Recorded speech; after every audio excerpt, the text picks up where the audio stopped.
Welcome, everyone. This is Unpacking the June USPS Rate Change webinar. Thank you all for coming.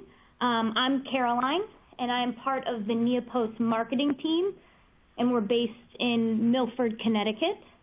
Over the next 30 minutes, we're going to take a dive into the specifics of this mid-season rate change, and we're going to talk about the main thing that's changing, which is dimensional weight. I know that everyone has a lot of questions, so we do have a shipping expert on the line who is here to help and kind of walk us through these changes.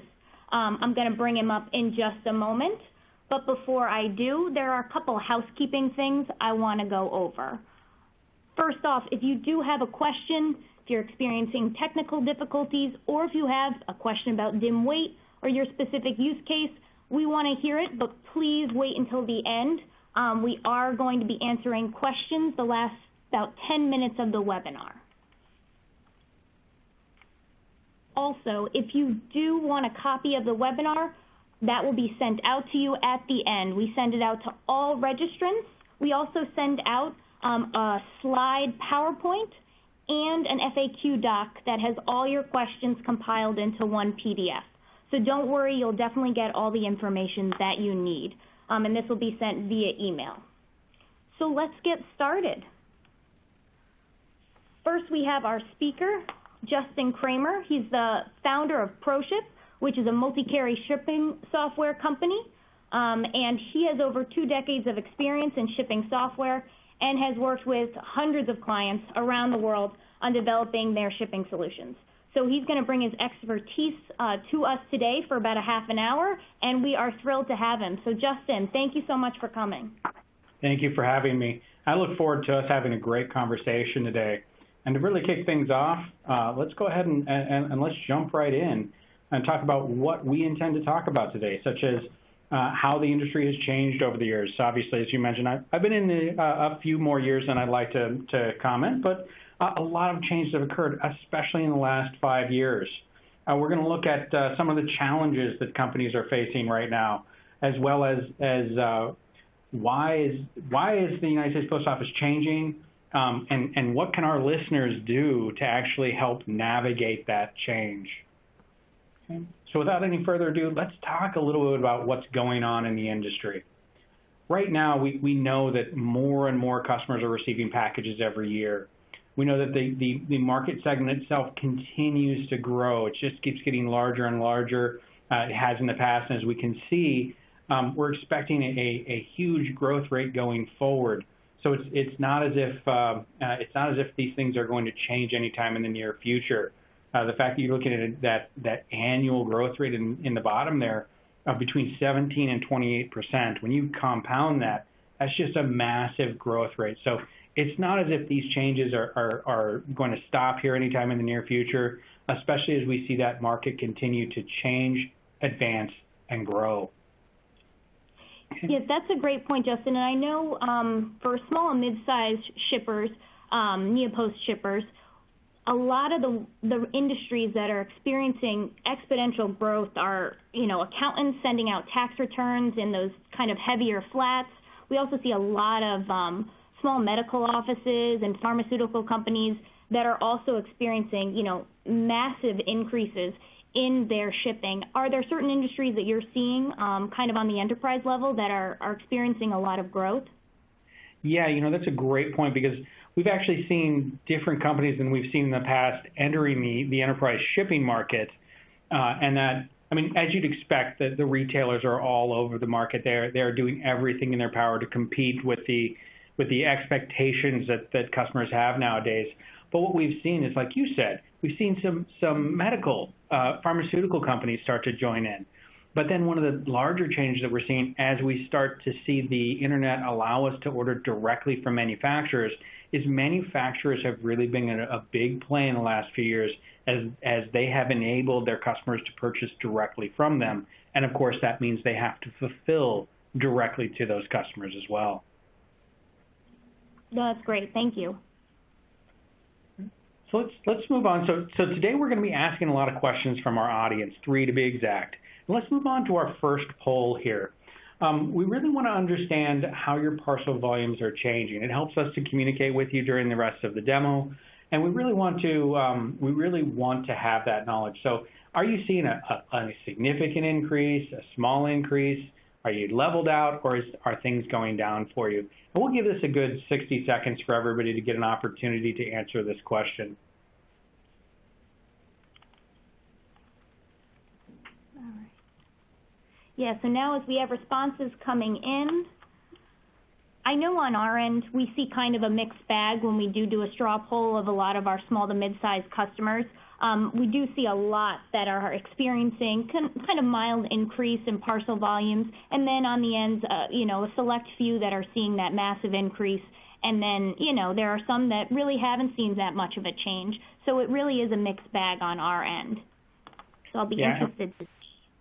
And for us, as I pull the results up here, we are seeing not quite this layout, but the majority of our customers are seeing a slight to significant increase, with the minority of our customers seeing a leveling off or staying of the same. But it does seem like though there's a positive slant to it, our listeners today are either staying the same or increasing.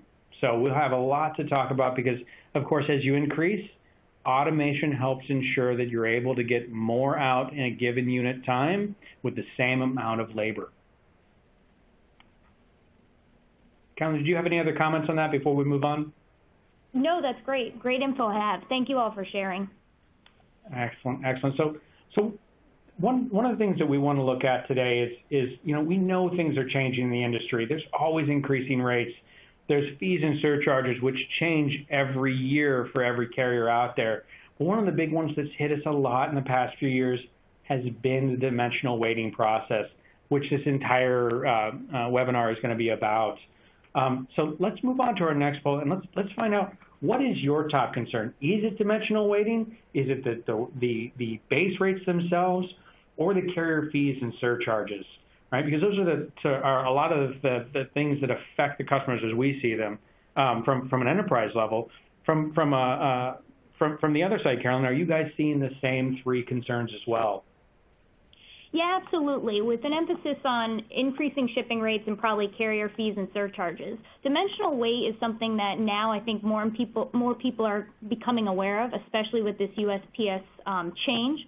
But I do want to mention on carrier fees and surcharges, we've talked to a lot of customers who have started auditing their invoices and seeing, address correction and additional handling fees, and coming to us with questions, which is great, and that's why we're here. So there are definitely a number of carrier fees and surcharges you want to look out for, and that's why it is important to audit your invoices, which I think is something we'll say throughout this whole webinar. That's a good point. That's a good point. So we've given it plenty of time for the poll to go. Let's go ahead and push the results. Okay, and as we wait a few seconds here for the webinar software to catch up, it does look like, well, the majority of people are worried about the increase in the base rates, with the next largest group being in dimensional weighting, because let's face it, dimensional weighting, especially if you're not shipping dense items, or if you're using too much void fill, the dimensional weight can really affect the cost of your shipping. And it looks like there's growing understanding that carrier fees and surcharges, especially as you grow as a company, can make up the bulk of an actual transaction fee to that carrier. Ken, did you have any other insights on this? No, that's great. And when it comes to increasing shipping rates, what have we been seeing kind of year over year from USPS, UPS, and FedEx, the big three? What kind of percentage increase? It's been low single digits, meaning sometimes as high as 5, sometimes as low as 1.5, but it's every year that it changes. And the reality is when you look at it as a whole, if I say there was a 3% or 2.9% increase last year, which if I remember correctly, that's what it was across the board just about. The reality is it wasn't 2.9% for everything. So it wasn't for every zone, for every weight, so on and so forth. That was the average. So there's a lot of zones, a lot of weights, and a lot of accessorials that went up significantly more.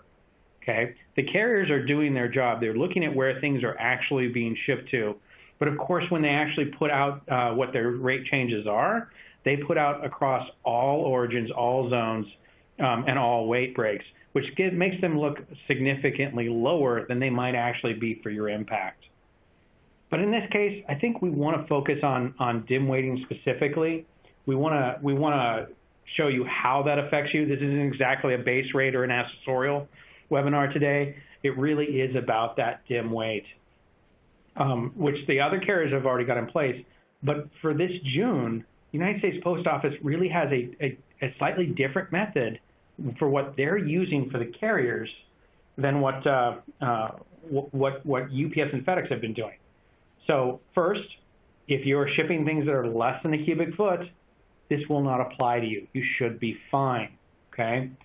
But the one thing to note is that the divisor they've used for in the past has always been 194.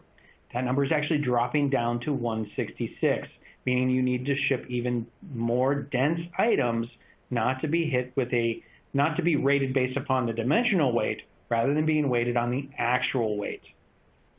Okay? And again, with the United States Post Office, unlike UPS and FedEx, these are only affecting selected services: Priority Mail, Priority Mail Express, and Parcel Select Ground. And of course, this does not take effect until later this month, which is... it actually already happened. It happened on Sunday, so it's already in effect. I'm sorry. You know how business goes. Some days you don't know what day of the week it is. But in this case, it just took effect 3 days ago. So, Carolyn, what other things have you been seeing from on this front? Yeah, absolutely. So we've gotten a lot of questions about flats and people who ship those large flat envelopes, and if that's going to be subject to this new dimensional weight pricing. And what we've found is no. If it's not over 1 cubic foot, you don't have to be worried. However, when you are shipping things that are over 1 cubic foot, and we have certain customers that do that on a regular basis, and then we have some customers that do it now and again. And for both parties, it's important to understand that now how your package is being priced is going to be not just based on the actual weight, which could be 2 pounds. It's based on how much space what you're shipping takes up. And that's kind of a different way of thinking about things when you are shipping with the USPS. So that's kind of the feedback we've been getting. Yeah, so that's pretty consistent. I mean, it's all about, as these things change, there's just so many questions. And some people want to know exactly, how do I calculate this myself? Now, I'm going to say, regardless of what your size is, there are products out there. We'll talk a little bit about 2 products later that can do this automatically for you. But if you need to do it manually, it's a pretty simple calculation. You do your length, width, height. You divide it by that volumetric divisor, which is now 166. And we'll talk about how that number may change in the future as well. But it's a pretty straightforward calculation. But I'm just going to tell you, in today's day of automation, leveraging shipping software like the ones we're about to discuss later will really help make this significantly easier for you. And the reason is because as we look at how these affect things, right, if you're shipping something that's just dense enough, like a nice heavy set of sneakers, you can see, well, there's no change there, right? Whereas a backpack, which might have a fair amount of void, a fair amount of air that needs to be packed into it, you see that can change your cost quite a bit. Okay, whereas finally that toy truck, well, plastic is great because it's light, it's cheap. Okay, but I mean, in the event of something like a toy truck, there's an extremely large item that doesn't weigh a lot. Therefore, most of your charge is going to come down to that dimensional weight based upon the density of that item. And this is where a lot of our manufacturers that we work with, a lot of our fulfillment houses are working with other manufacturers as well to try to find creative and more dense ways to pack those items to begin with, such that they are not shipping air. And now with the United States Post Office doing more dim weights, getting dimmed on all their services available. Carolyn, you talked about flats as well. Obviously, that doesn't apply here. Are you getting other questions about dim weight that would relate to this this type of a situation? Yeah, absolutely. We are getting some questions on dim weight, and I think the main thing people want to know is how am I going to either avoid dim weight or how am I going to mitigate the costs? And I know we're going to go into that a little bit later, but if you wouldn't mind giving people a little bit of a preview of what are some best practices. You talk a lot about getting rid of that extra airspace, that Yes. void in certain packages. What are some best practices for stocking, your mailroom or your office to make sure that you avoid dim weight costs? Couple of things here. Number one, and this one is the one where we all have effectiveness. This is pretty straightforward and pretty simple. Have multiple box sizes. There's boxes out there that have multiple creases in them that you can knock down. I'll refer to them as knockdown boxes for the rest of this webinar, that allow you to adjust the height of that box. But even with that, know that you're going to want to have ones with different widths and depths with them as well, such that you can go ahead and find the one that best fits, right? Because the idea is if we're not, and one of the things I always like to talk about with my customers is that void fill. If you have that big box, sure, that void fill might be great. It might be relatively inexpensive, but you're still paying for that void fill, right? That's still more cost that goes into that particular shipment. So the smaller you can get that box, the closer you can get that shipping container to the goods that are being shipped, the less void fill you're going to have to put in there. Now, that's from just a everybody can do this standpoint. But if you're a manufacturer or if you're working with your manufacturers, you want their product teams to actually create a box, actually create that, sometimes it's an inner container, create that inner container that will actually protect the goods in and of themselves with as little weight and as little volume as possible. Now that might be an extruded foam, that might be they disassemble certain portions of it in order to make the dimensions of that inner pack slightly smaller. But really, this is where we're going to see a lot of emphasis on design for manufactured goods to ensure they take up the smallest volume possible. We already see it with some customers. Amazon Basic components, Amazon Frustration-Free Packaging, a lot of those were designed to ensure that it's the smallest box possible. And you see some of the other companies out there, such as Apple, they take a lot of care in the way they package their goods so that not only are they safe to ship, but they ship in the smallest container possible. So that's where the big changes are going to be. But the small and easy changes that you can do, especially if you're doing multiple line item shipping, have multiple box sizes. Evaluate what you're looking at. If you are a larger shipper, you can look at Automatic's box creations, whether it's the NeoPost CVP 500 or whether it's another system out there that will create a box with the smallest amount of void requirements for the goods that are being shipped. Okay. Carolyn, are you seeing anything else in the market? No, but we do have one question that I did want to bring up. We're talking so much about boxes, but dim weight doesn't just apply to things that are shipped in a box, correct? Even if you're shipping something that's kind of ungainly and not box-shaped, that still is subject to dimensional weight. Is that correct? Anything, regardless of whether it is rectilinear or not, is subject to dim weighting, yes. So even if you put it in a bag, even if you're shipping a hockey stick, right, which is probably not going to go in a rectangular box, okay, it will still be subject to dim weighting. You are correct. And they'll have to do the calculation, length times width times height, and see if, when they multiply it up, if it's larger than 1 cubic foot. And at that point, make the decision. And figure out how to do that, how best to ship that. Exactly. Yeah, there's a lot of things that go into that. So, all right. So again, calculations is that you already mentioned that length times width times height, the divisor. Now here's where we talk about the fact that the UPS and FedEx, they're already below 166. 166 was where they were a couple of years ago, and now they're down to 139. This is a little foreboding, and we'll talk about that as we go forward. There's no reason why, based upon what the President's Commission finds for the United States Post Office and how this change affects their profits, or more realistically, affects how much they continue to lose each year, that we could imagine an opportunity where the United States Post Office would move down to that 139 as well. We don't see it in the near future, but it's always a possibility. Okay. Now, once you've got this information, this is where I was talking about. Depending upon what equipment you have, is what you do with this. So if you're using enterprise shipping software, this whole calculation happens in the background.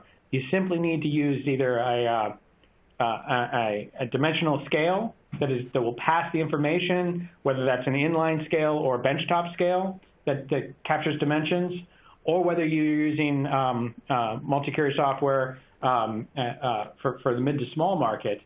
But if you are, Carolyn, if you want to talk a little bit more about postal meters themselves and how that might affect it, I think that's definitely more of an area of your expertise than mine. Yeah, absolutely. So for any Neopost customers on the line who have just the postage meter and not the shipping software that can go with it called NeoShip, if you just have the postage meter, that's completely fine.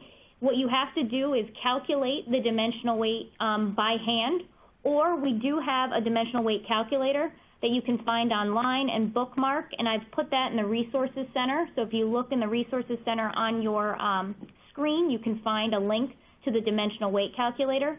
But what you will have to do is calculate length times width times height, and that's rounded up. So when you calculate length times width times height, be sure to round up the results, and then at the end divide by either 166 or 139, depending on what carrier you're shipping with, and you round that up as well. And then from there, you're going to have to manually enter that number into your postage meter. And if you do have NeoShip shipping software, this process is a lot simpler, and you do not need to do any calculations. It'll prompt you through, and it automatically updates if there are in the future any dimensional weight changes, such as the divisor changing. Before we move on, I just wanted to point out a couple things when it comes to the calculation. Currently, you'll see that the USPS is 166, UPS and FedEx are 139 for the divisor. The lower the divisor, the higher your shipping costs will be. So right now, the USPS does have a better divisor in terms of saving you money, but I know there are opportunities to negotiate with other carriers in terms of the dim weight divisor. Is that correct, Justin? The other carriers, and I think we've got a slide on, you know what, let's move to the next slide, actually, because that moves right into your point. We were talking about the fact that UPS and FedEx, since 2015, they've been dimming all their packages. Prior to that, they still had dim weight, but it was mostly on express shipping, right? In 2017, they actually dropped their dim weight down to 139. The thing that's not noted here is prior to 2015, UPS and FedEx had a dim weight of 194. Prior to that, they had a dim weight in the 200s. Okay, so what we're seeing is if we plot this trend out, is a continuous where two things. Number one, more and more services are subject to dimensional weighting. Number two, the factor being used for that dimensional weighting continues to move down. Okay, right. So that's basically what we've got here. Is that as this has changed, there's been a lot of differences in the market. Again, this is where software, like what we're talking about, automates the understanding of that, so you don't have to worry about it. You just get the right price, okay? And you don't have to worry about whether it's 3 cubic feet, 1 cubic feet, things of that nature. Now, if you're negotiating rates with your carrier, that might be different. You might be looking to see how many you have above 1 cubic foot, above 3 cubic feet. You may be looking at what services you're selecting because you want to negotiate your most common sizes, weights, and destinations for the lowest cost possible. Now, I do want to point out there real quick that, of course, all this dim weighting, because it's only on selected services, those services sometimes go with particular containers as well. So the priority rate or the priority flat rate boxes, FedEx has got flat rate boxes as well. Dim weight do not apply to any of your flat rate components. Okay. Now, whether or not the carriers may remove those services in the future, we don't know, take advantage of them while you can. All right. And just one more look at, again, if you're doing this by hand, you want to calculate and you want to make sure that you're using the appropriate divisor for each carrier. Okay, if you are using other carriers in this, because please note there are regional carriers out there as well that may or may not, depending upon what region you're in and what services you're using, they may or may not do dim weighting at all. But again, if they do, they're going to have their own calculation and their own divisor around that. So it's always important that if you're not using automated software, that you truly understand how your carriers are calculating the costs, even if you're using their individual pieces of software for it. Right. So let's move into our last. Go ahead. One thing we are going to be sending out this PowerPoint afterwards, so don't worry about writing any of the calculations down. Even though they are pretty simple, we'll have them sent out to you along with the PowerPoint. Awesome. All right. We've had a good conversation here. We're running a little behind, so let me push to our last poll. Okay. And we really want to understand about, how do you feel about how you're spending on shipping? Is it something that you're trying to improve? Are you happy with what you're doing right now? Or is it just not something you care about? Yeah, absolutely.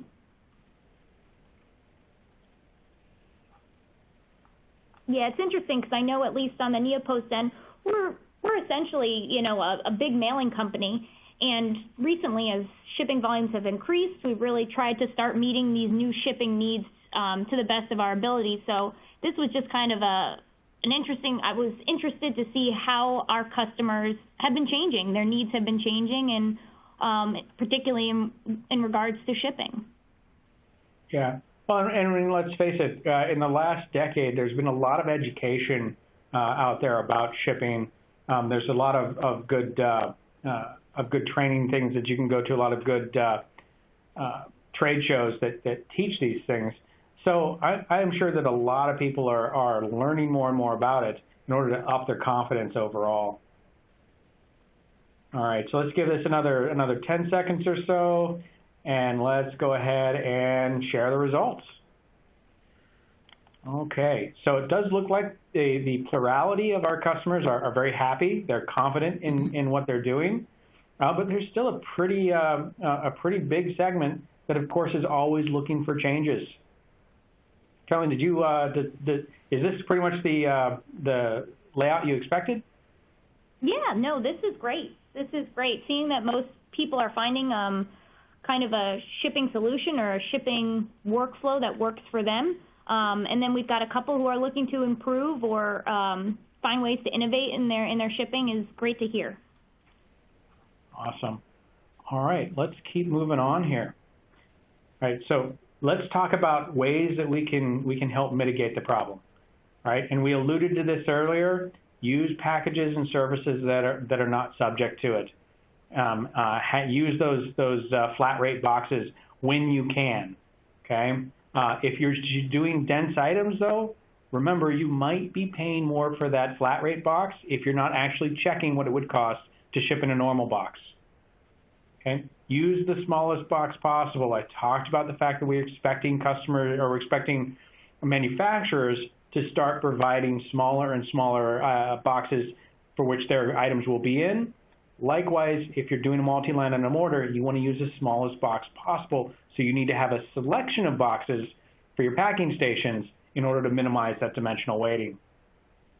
And then finally, again, this is kind of the other half of the sandwich for the first one there, and this is use a service that does not do dim weighting if you can. So if you're using the post office, flat envelopes, padded envelopes, things of that nature, these are going to be ones that are going to use services that generally don't have dimensional weighting. Okay, Carolyn, do you have anything to add on this one? Yeah, so when it comes to using the smallest box possible, that's because anything that's under 1 cubic foot is not subject to dimensional weight under the USPS. But say you are a company that's shipping items that are a bit more delicate or something of that nature, and they kind of need the void. What would you suggest to them? Again, to me, this is about manufacturing. You want to use the best product possible to protect your goods from one end to another. There are companies that specialize in this. There are also companies, if you are doing one-off items, there is expanding foam, there is things of that nature, and if you're using things like the expanding foam, these manufacturers of these packing goods will tell you what the minimum amount of padding they would expect to see within a given container in order to protect whatever type of goods you are shipping. Again, this is just working with your suppliers to find the best solution there. But most of us are shipping solid goods that are already in inner containers that simply need to be stacked in an appropriate manner in the smallest box possible and use enough void fill to ensure that those items do not accelerate within the confines of the external shipping container itself and damage themselves when they impact the outer wall. So, in that case, that box selection or that box giving your shippers an option of boxes to pack in is extremely important. Okay. So let's talk about other ways to mitigate. Number one is negotiation, right? So we're all used to talking to UPS and FedEx and saying, I'd like a different rate, okay? Well, with the United States Post Office, there's only three things you can do. You've got commercial base pricing, commercial plus pricing, and you've got a national service agreement known as an NSA. Please note national service agreements, which is more like a negotiation that you would have with UPS or FedEx, are only available to the largest of shippers. We do not have any indication from the post office that they plan on moving that down even to the lower end of the large market yet. Of course, their customers may push that, but right now, commercial or commercial plus pricing, which is based upon the data you are sending to the shipping software, is the best that you can do. UPS and FedEx, of course, that's just a straight negotiation. That's a great point. I just wanted to spend some time on commercial-based pricing because we do get a lot of questions on that from our customers on how to qualify for commercial-based pricing because the returns are significant and the savings are significant if you do qualify for commercial-based pricing. So what do you need to do in order to qualify? I know you mentioned submitting certain data to the post office. It's more in how you submit the particular shipment itself, okay? I would say talk with your, we don't have a slide on the particulars. That's a great question for you to follow up with your shipping software provider, whether that is our NeoPost team or our ProShip team, and they will give you the exact ones because there is a set of items that you need to send depending upon each one. It's not something we're prepared to talk about today. Yeah, absolutely. I know we'll get into that a little later when I talk a little bit about NeoShip, but if you do have NeoShip, you already qualify for commercial-based pricing. So if you do have that NeoShip shipping software, that'll get you the discounts. Back to you, Justin. Excellent. All right. So again, talking about software, you can compare rates, or what we refer to as rate shopping. You can rate shop manually if you want to. Now, of course, if you have a piece of software that will do that electronically for you, that can take that multi-minute event and bring it down to sub-second. So comparing rates, whether it's by hand or we're using shipping software, can really ensure that you're getting the best price for that particular shipment. Of course, you mentioned, Carolyn, you mentioned auditing. We always want to look to see where our costs are going up and evaluate whether or not we need to be using that service, whether or not we need to be presenting better data to our carriers if in the event of billbacks and additional surcharges we weren't expecting. Okay. And then finally, we want to make sure that we qualify by, like you mentioned, using particular pieces of software. And I mentioned sending that software all of the appropriate data to qualify for those automatic price breaks of commercial base and commercial plus. Carolyn, did you have anything to add on this one? No, we are getting a couple additional questions about certain specific use cases that I think we'll get to at the end. But some of the other questions were, where to start when it comes to auditing your invoices. Are there certain red flags that you should be looking for, or any advice you can kind of hint on there? Well, generally the first thing we want to look at is, what did you expect it to cost versus what did it actually cost you? Okay. Now, that's usually something you see more with UPS and FedEx. The United States Post Office expects that you will provide them with the appropriate data. Otherwise, they have very punitive correction methodologies, and you'll know if you're getting hit by those punitive fees. And when it comes to, go ahead. Please go ahead so I can take a drink. So when it comes to the USPS, say you don't comply with these new dimensional weight rules. How does the USPS, do they charge you back? How do they rectify the two differences in pricing? So it's their choice, and this is part of the concern, all right? So if they decide it's because you have bad equipment, as in your scales are off. So, they expected that all packages were going to be 5 pounds, but you're sending them 4 pounds. They just assume that every package that you sent is 1 pound off. Adjust your bill and charge you for it. Okay? That's what I mean by it can be very punitive. Now imagine you ship 10,000 packages that day and they adjust all of them up a pound. What would that do to your shipping costs? Okay?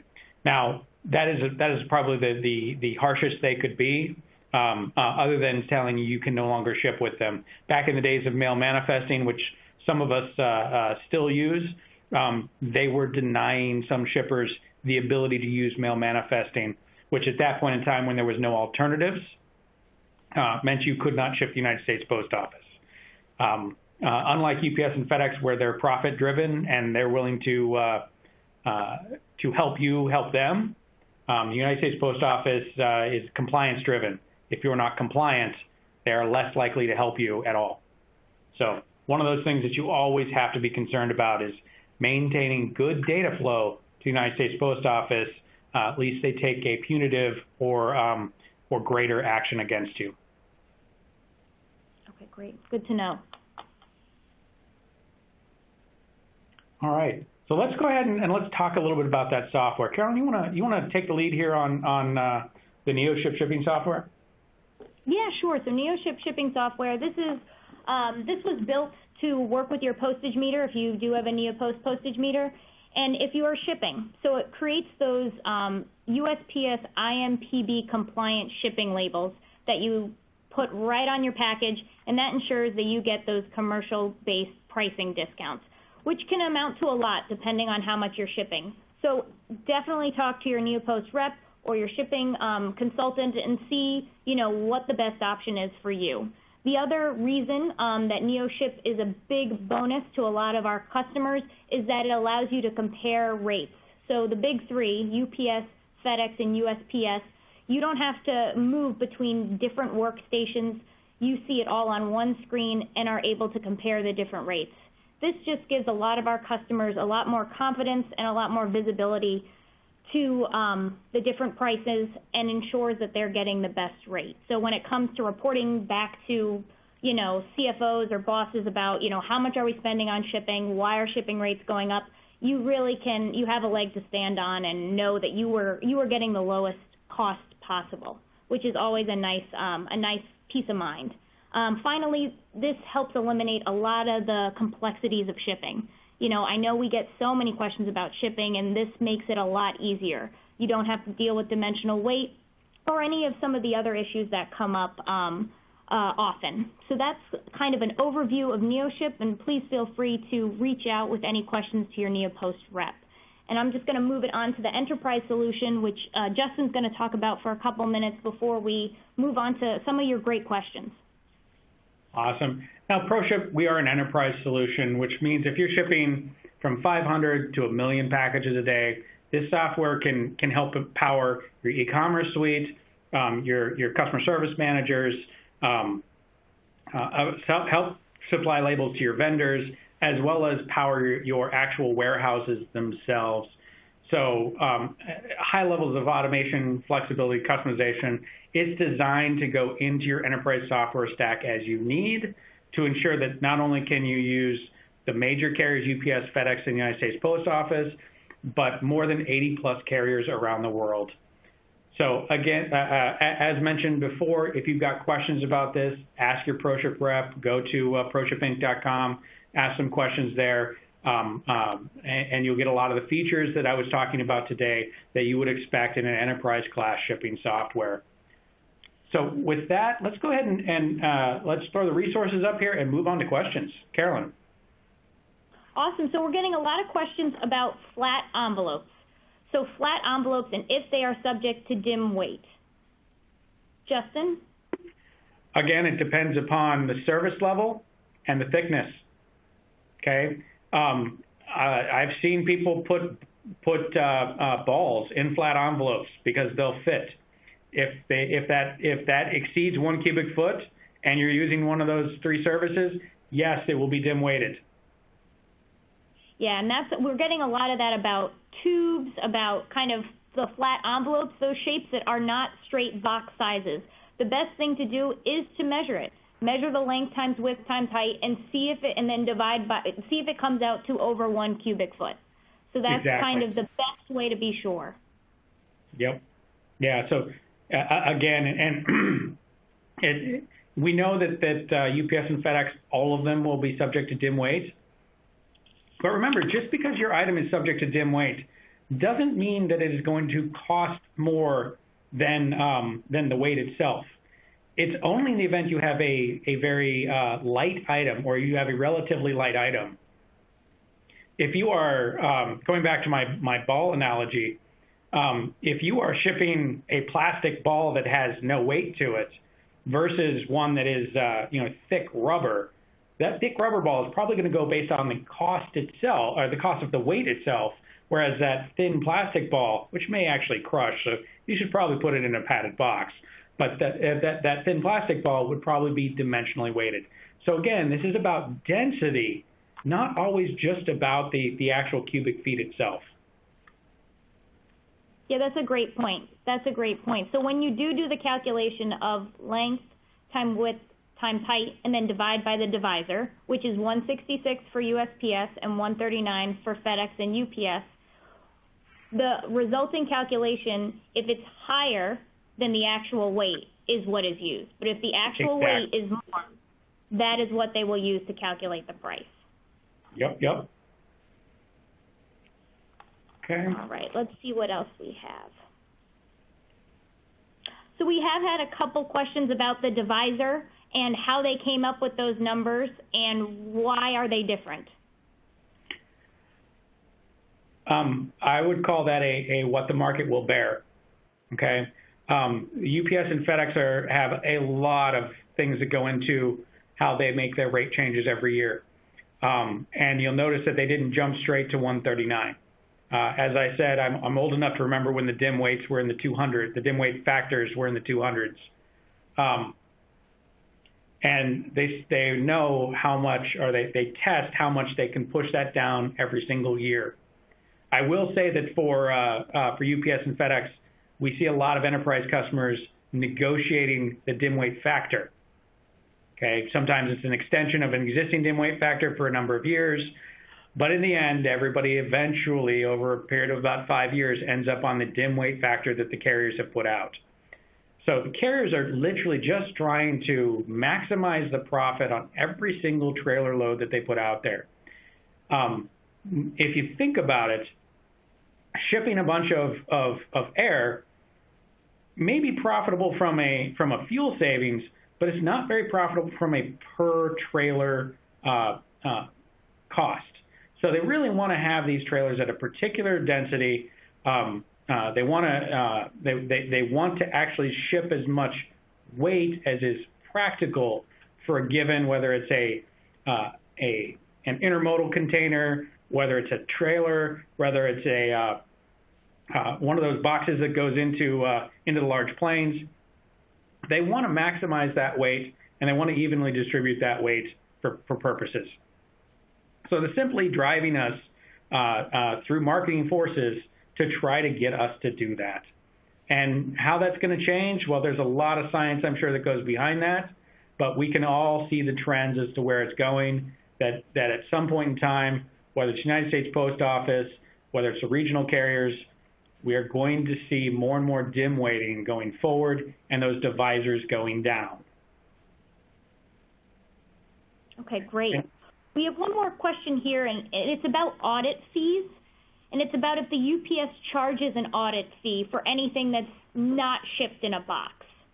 Can you talk a little bit about that? Okay. I think that's a different fee. That the carriers, of course, if you're not shipping something in a container, regardless of the shape of that container, if you're not shipping something in a container that has a box maker's certificate on it, right? So if you go to the United States Post Office and you pick up one of those boxes, you'll usually see a round logo on one of the flaps or one of the smaller edges. Okay, that tells you exactly what the crush rate, the sidewall, how much weight you can put on top of that box, things of that nature. If you are not using a shipping container that allows you to go ahead and that has that certification, the carriers can say that your packaging is inadequate, and then take the steps they deem necessary for the fees they deem necessary to ensure that your package appropriately gets to your recipients without any further damage. If that means they put it in their own large box, they may charge you for the dim weighting on that. So make sure that you're not making your own boxes or something of that nature without and expecting that by using a non-rectilinear container that isn't certified or hasn't been tested at all, that you're actually going to be able to beat this without going through that process. You can use tubes. You can use custom generated boxes. One of the favorite boxes I saw out there was by a sound system manufacturer where two of their boxes nested together to create a rectilinear shape, but individually they were not rectilinear. But again, that manufacturer ensured that those boxes were shippable containers. They had their box maker certificates. The carriers could not say that it was an unsafe box and that it would damage the goods in them, thereby repackaging them for you. Okay, so a couple of things you need to keep in your thoughts there. It's not just a straight black and white answer, as it will vary by carrier, service, and most importantly, your induction hub. Great. All right, I think we have time. I know we're running a little long. I apologize. We have one more question that's just a point of clarification. Dim weight pricing is going to apply to packages that are over 1 cubic foot for the USPS. I know there was a little confusion on that, so I just wanted to restate that point. But we do have one final question for Justin, and this is about the multi-carrier solution for ProShip, and does it support Insight or UPS Quantum View? Okay. Clarification here. Insight and Quantum View is how the carriers communicate with you things such as billing and tracking. Because multi-carrier shipping software communicates the PLD or the package level detail to the carrier either periodically throughout the day or at trailer close, that pushes all the data into the rest of UPS's and FedEx's system, ensuring that the Insight data and the Quantum View data is being pushed to the appropriate carrier such that, yes, it will come back through FedEx Insight or UPS Quantum View. So that's a long way of saying yes. Okay, great. Well, thank you very much, Justin, for answering all those questions, and thank you, everyone, for submitting all those great questions. I know we didn't have time to get to all of them, so I would suggest if you do have pressing concerns about your shipping software or about your Neopost product, please contact your rep. But for all the other questions, we're going to compile them all together and send you out a PDF with responses, hopefully by this Friday. And then along with that, you're going to get a copy of this webinar PowerPoint and a recording of the webinar. So you should have all that you need to kind of navigate this new USPS rate change with ease. Before we go, I just wanted to thank Justin for lending his time. We really appreciate it. And thank you all for attending. Have a great afternoon. Thank you, everybody.